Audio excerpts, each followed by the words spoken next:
Зошто во Македонија се уште нема законска рамка за социјално претприемништво? Како тоа би ги подобрило работите и дали клучот за еднината е во одржливиот развој? Одговор на овие прашања побаравме од Ирина Јаневска од Асоциацијата за развој на нови опции АРНО. АРНО е здружение за социјална иновација која во моментот функционира како граѓанска организација со економски активности. Јаневска за Екобаланс одговара зошто кај нас се уште нема закон за социјално претприемништво. Ние уште од кога се основавме, имавме многу голема мисија и визија дека ќе основаме социјално предпријатие, меѓутоа како што најавивте и како што споделивте, имаме економски активности кои што ги реализираме најчесто преку програмата Кулинари. Во минатото организиравме часови за готвење, ги продававме, значи имавме продажна активност и дел од средствата инвестиравме во мисијата зашто таа програма постои, во нудење на плюс можности, дополнителни можности за кариерно советување и оспособување на младите готвачи од Средното угостителско училиште Лазар Танев. Искрена ќе бидам дека тие наши продажни активности се уште не се стигнати на ниво да ние функционираме целосно комерцијално. За тоа ни требаат уште повеќе средства, ни треба посозреан пазар, поинакви пристапи.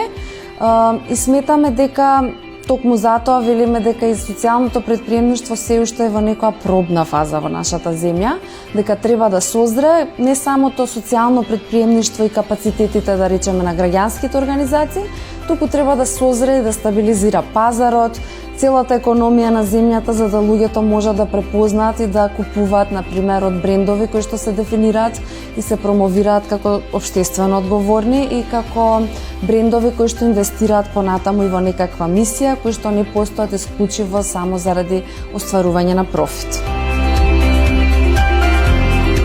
Јаневска вели дека досега имало неколку обиди, неколку мина се навистина заинтересирани и даваат се од себе социјалното претприемништво да добие законска рамка и објаснува како тоа би ги подобрило работите. Олеснувањето би било токму во дефинирањето на што е социјално претпријатие, олеснувањето би било во инвестиција, во пилотирање, во отварање на посебни фондови, како што постојат во рамки на Европската унија. Меѓутоа, од друга страна, она што не спречува е токму таа сива зона, па тесната линија помеѓу што е социјално, што е обично претпријатие, можностите за злоупотреба, понатаму премногу тенденција од граѓанскиот сектор да се зависи од донации, од фондови, а не да се има чиста комерцијална активност, која што е всушност направена според потребите на пазарот.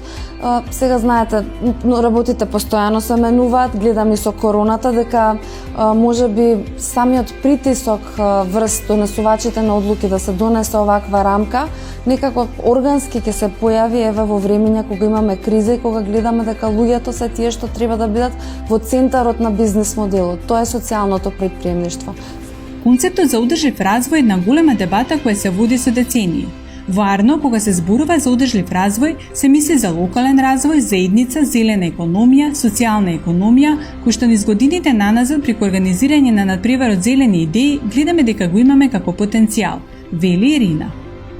Има навистина иновативни луѓе кои што се грижат не само за својот интерес, туку и за заедниците.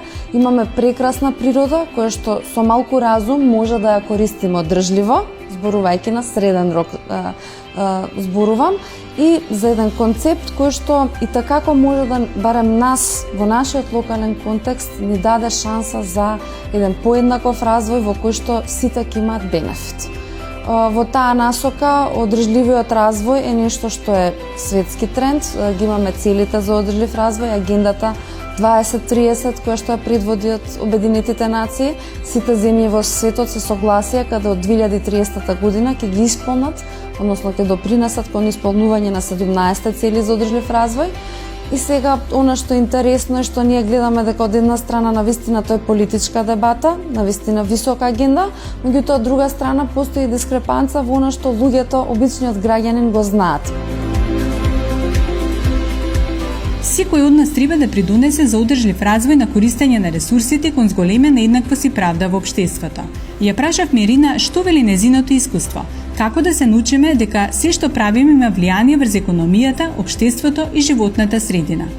Последните 7 години преку надпреварот за зелени бизнес идеи, гледаме дека свеста расте И како го гледаме тоа, например, не само преку квантитативен број колку апликации стигнуваат за зелени бизнеси, туку и преку квалитативни податоци, односно содржината на самите апликации, зеленото буџетирање.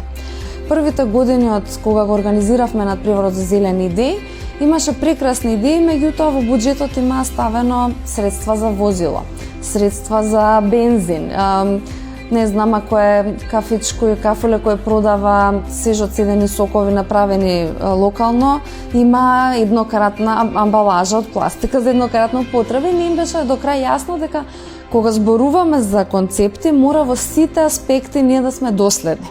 Големи се предизвиците за сите кои се охрабруваат во Македонија да бидат социјални предприемачи и од ништо да создадат нешто. Овие луѓе имаат порив да сменат многу работи, не само во легислативата, туку и во начинот на размислување, во влез на пазарот, во лојалност кај потрошувачи.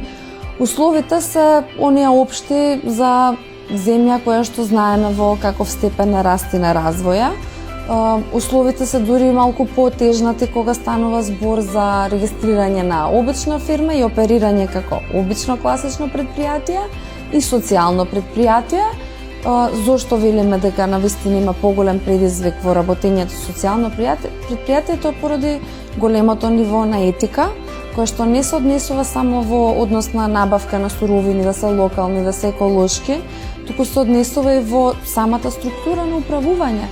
Вработениот и основачот и оној кој што е маргинализиран и кој што е таргетиран преку едно социјално предпријатие, треба да не е злоупотребен, треба да е соодветно платен, треба да е анимиран, треба да може да носи одлуки. Ваков најблизок пример во минатото, па и сега гледаме воскреснување едно на овој правен ентитет, нова правна форма се за другите. Во Арно се посебно горди на надпреварот Зелени идеи кој се организира 7 години поред. Навистина, од година на година не изненадуваат темите кои што се таргетирани. Ние трите критериуми секако дека ги промовираме и ги застапуваме, меѓутоа иновацијата е онаа што не изненадува и за која што велиме дека и мала земја како нашата може да успее. Примерот за тоа е еден од оние луѓе кои што вие веќе ги имавте презентирано во вашата емисија, Кристијан Шопов, екомагионичар кој што навистина може да биде светска приказна. Еве сега пред неколку дена доби светска награда заедно со Пакомак и ние нема нешто поубаво од тоа да видиме дека човек кој што во еден момент се јавил и прашал што мислите, дали мојата идеја може да биде соодветна за аплицирање за нашиот надпревар? Сме му рекле да, сме го храбриле да победи на регионално ниво и сега да добие светска награда. Гледаме дека тој е пример за еден навистина зелен, социјален бизнес кој што и такако може да одекне на светско ниво. Ги имаме исто оваа земја како победници и за другата на пчелари од Брегалничкиот регион, кои што па исто имаат многу интересен метод како без никакви хемиски средства да се ослободат од еден крлеж кој што ги напаѓа пчелите. А знаеме дека Македонија доби 2 номинации за Оскар токму со приказна за пчелите и дека светот не дозна. Зошто да не дозна приказна за еден одржлив мал бизнес кој што во себе интегрира Сдружение на пчелари. Имаме навистина многу приказната за Марта, која што репарира мебел. Да, може би не е нова на светско ниво, меѓутоа е нова доколку се повеќе кафулиња гледаме дека наместо да купуваат масовно произведен мебел, би реупотребували и би му давале нов живот на стариот мебел, како што вели Марта. Во идните планови на Арно се гастротурите кои планираат да ги нудат. Во план е да се направи гастромапа, а тој проект се работи во соработка со Сараево. Неодамна беше лансиран и програмата RISE, регионален инкубатор за социјални предприемачи, што има за цел да им овозможи на 200 млади луѓе од Западен Балкан да развијат идеи за социјално предприемништво.